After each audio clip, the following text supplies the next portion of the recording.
Oke, selamat datang di channel saya lagi, Gadget Gali. Pada kesempatan kali ini, saya akan mencoba mereview tentang retro handheld ya teman-teman. Jadi di depan saya ini sudah ada retro handheld, yaitu Mio Mini Plus. Nah, Mio Mini Plus ini itu retro handheld yang cukup terkenal teman-teman. Di tahun 2023 itu dia dipasarkan di Indonesia di harga 900.000 sampai 1 jutaan ya. Itu tergantung variannya. Nah, cuman saya itu cek di marketplace Facebook, harganya itu masih stabil teman-teman. Setelah 2 tahun rilis itu masih ada di harga kisaran 700 sampai 800.000. Nah, sebenarnya yang menarik itu apa sih retro handheld ini, kenapa begitu diminati? Yuk langsung kita bahas. Unit Mio Mini Plus yang akan kita bahas kali ini berwarna putih ya teman-teman. Saya dapat di marketplace Facebook juga dengan harga penawaran dari seller itu 800.000. Tapi saya coba tawar dan bisa mendapatkan harga deal di 600.000 teman-teman. Nah, kita langsung aja menuju ke penampakan handheldnya. Di sebelah kanan ini ada tombol XYAB atau action button dengan 4 tone warna. Di bawahnya ada speaker, lalu tombol start, tombol select. Di sini ada tombol menu function, lalu ada D-pad yang suaranya seperti ini ya teman-teman kalau ditekan. Lanjut ke sisi kiri, ini ada volume up, volume down, udah nggak ada apa-apa lagi. Di sisi bawah ada headphone jack 3,5 mm, lalu ada slot untuk memasukkan micro SD, lalu ada USB tipe C untuk keperluan charger. Di sebelah kanan nggak ada apa-apa, kosong. Di sebelah atas ini ada tombol power dan ada LED untuk menunjukkan kalau handheldnya ini nyala. Lanjut di sisi belakang, di sini ada tulisan Mio dan modelnya ini made in China. Lalu ada tombol LR, L2, R2, lalu ada slot untuk baterai teman-teman. Ini bisa dibuka, penampakan baterainya seperti ini, kapasitasnya 3000 mAh. Seperti itu, ini coba kita tutup dulu untuk slot baterainya. Untuk rattle nggak begitu ada bunyi kletek-kletek ya teman-teman kalau digoyang-goyang seperti ini. Kalau ngomongin handheld vertikal, untuk Mio Mini Plus ini saya suka di bagian layarnya ya teman-teman. Bisa dilihat di sini itu bezel kiri kanan atas bawahnya tipis simetris. Cuman untuk hal yang saya nggak suka itu kalau dibuat main lama-lama, apalagi pada saat waktu kita rebahan gitu ya teman-teman, itu tangan akan terasa pegel. Mungkin dari gripnya sendiri itu kan bentuknya vertikal seperti itu. Tombol-tombol yang ada di Mio Mini Plus ini juga masih enak ya teman-teman untuk dipencet. Ini saya coba tes bermain Tekken 3 untuk game PS1. Ini masih enak.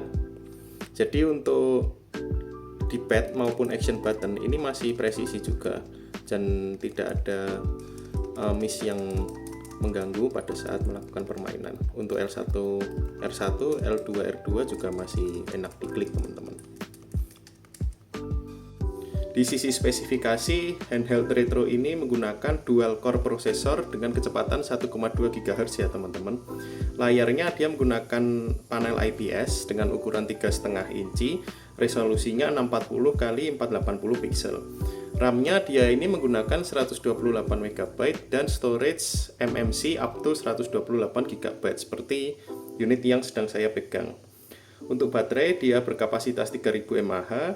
Dengan inputnya itu bisa 5 volt 1 ampere atau 5 watt. Cuman selama ini saya menggunakan charger 10 watt itu aman-aman saja teman-teman. Di sisi baterai ini saya bisa menggunakan hingga 3 jam pemakaian. Namun untuk spesifikasi aslinya dia ini up to 5 jam. Chargernya tentu sudah dibahas tadi, USB tipe C. Di sini ada WiFi juga teman-teman untuk handheld ini. Nah, WiFi ini itu fungsinya kalau misalnya ada 2 unit Mio Mini Plus yang sama, kita itu bisa main multiplayer menggunakan WiFi ini. Untuk sistem operasi retro handheld ini dia menggunakan Linux dan OS-nya itu berbasis Onion OS. Untuk OS-nya ini masih standar ya teman-teman, saya tidak merubah apapun. Untuk WiFi saya juga tidak mengetes karena saya tidak punya 2 unit Mio Mini Plus, jadi saya tidak bisa mencoba bermain multiplayer. Onion OS yang ada di Mio Mini Plus ini kita bisa setting tingkat kecerahannya sampai 10 tingkatan ya teman-teman. Ini WiFi yang sempat kita bahas tadi. Lalu untuk warna di handheld konsol ini Ini kita bisa setting-setting juga, nanti misal teman-teman pengen yang lebih terang atau gelap itu bisa setting di bagian color. Lalu untuk tema di Mio Mini Plus ini ada 24 tema yang berbeda ya teman-teman. Di sini kita bisa memilih tema, ada 24. Mungkin untuk tema yang paling nyentrik di sini ada Genshin Impact Thunder teman-teman. Nah, ini kelihatan seperti game Genshin Impact ya. Untuk temanya di sini tone warnanya jadi ungu. Bicara soal game, untuk Retro Handheld ini dia itu support hingga 15 emulator teman-teman. Dengan total kalau saya hitung manual di unit saya yang berkapasitas 128 GB ini, dia itu ada 8.455 game. Tentu di sini saya tidak akan mencoba satu-satu ya teman-teman. Saya akan mencoba sampling dan game-game yang sering saya mainkan saja. Atas memori 128 GB yang tertanam di sini teman-teman, ini masih bisa ditambahkan game manual ya.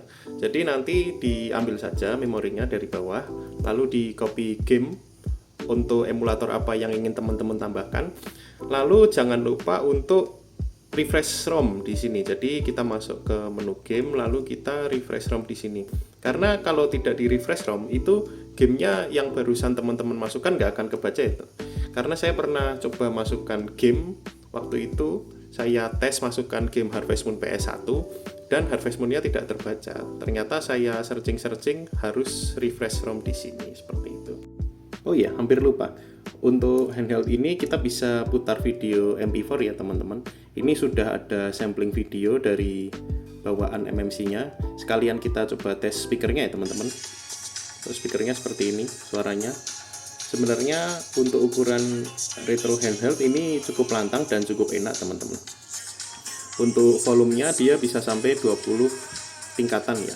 Jadi lumayan kencang juga untuk speaker, dan ini tes video MP4-nya. Oke, speakernya ada di sebelah sini ya teman-teman. Langsung saja kita tes main game ya teman-teman. Saya akan coba tes main game di 3 emulator, yaitu ini Super Famicom, lalu ada Game Boy Advance dan PS1. Ayo langsung saja kita cek.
Oh iya, bicara soal Game Boy Advance, di sini itu ada fitur fast forward ya teman-teman.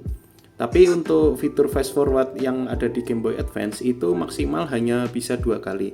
Sebenarnya bisa disetting sampai 15 kali, cuman saya cek untuk tingkat kecepatannya itu sama aja. Nanti settingnya bisa di native menu ini teman-teman. Untuk on-screen overlay di sini juga ada, teman-teman bisa aktifkan atau nonaktifkan, itu tergantung selera juga teman-teman. Tapi sebenarnya sama aja sih kalau diaktifkan maupun dinonaktifkan. Kalau diaktifkan itu hanya akan ada sedikit garis-garis dan ada tulisan Game Boy Advance di bagian bawah seperti tampilan awal tadi itu.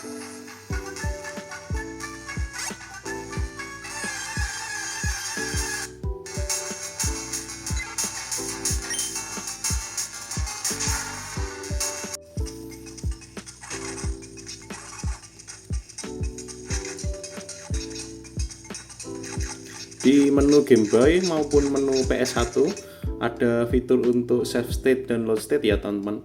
Jadi tidak melulu untuk save manual di game, di sini juga bisa ada save state dan load state sampai 10 record. Sama juga di PS1 nanti ada 10 record seperti itu.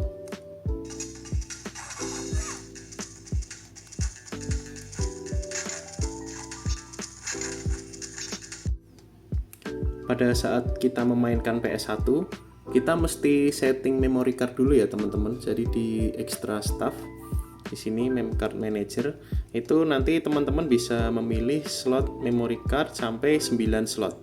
Nanti juga bisa dihapus manual kalau kita akses micro SD-nya. Seperti itu. Jadi untuk memory card bisa di setting di bagian sini. Tapi juga ada save state dan load state seperti yang sudah saya bilang tadi.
Oke, di bagian terakhir untuk kesimpulan dari handheld Mio Mini Plus ini, sebenarnya handheld Mio Mini Plus ini diperuntukkan buat teman-teman yang pengen nostalgia ya, karena di sini itu kan gamenya itu game-game arcade, game-game lama. Di sini itu hanya bisa memainkan sampai game PS1. Untuk harga 600.000 ini sebenarnya worth it atau enggak sih? Menurut saya worth it ya teman-teman, karena di harga 600.000 kita sudah bisa memainkan ribuan game. Dan built-in micro SD-nya ini sudah sangat besar di 128 GB. Mungkin teman-teman kalau ingin membeli Mio Mini Plus ini juga bisa mencoba mencari lapak yang masih jual baru. Cuman saya nggak menemukan, nggak tahu mungkin di toko-toko online itu masih ada yang jual kalau teman-teman cari-cari lagi. Tapi kalau teman-teman mau cari di marketplace Facebook, itu kan barangnya bekas. Bisa dicek dulu ya untuk kelengkapannya, lalu untuk tombol-tombolnya ini masih enak atau enggak. Untuk unit saya kali ini itu kebetulan dia nggak ada dusnya ya teman-teman. Jadi untuk dus box sama card reader kalau nggak salah itu ada kelengkapannya. Nah itu sudah nggak ada. Kalau menurut saya pribadi, sebenarnya punya retro handheld seperti ini itu lebih ke simple ya teman-teman. Jadi teman-teman itu sebenarnya kan bisa-bisa aja menggunakan handphone Android dan install emulator sendiri, tapi harus memasukkan game lagi, harus setting-setting lagi, nggak seperti retro handheld yang pada saat kita membeli itu sudah ready untuk banyak permainannya ya. Jadi di sini retro handheld ini diperuntukkan untuk teman-teman yang pengen nostalgia dan pengen yang langsung plug and play seperti itu. Seperti yang Mio Mini Plus unit saya kali ini, langsung banyak game, langsung bisa di play. Oke, mungkin segitu saja untuk review Mio Mini Plus. Like jika teman-teman suka dengan video ini dan jangan lupa subscribe supaya channel ini bisa lebih berkembang lagi. Yuk.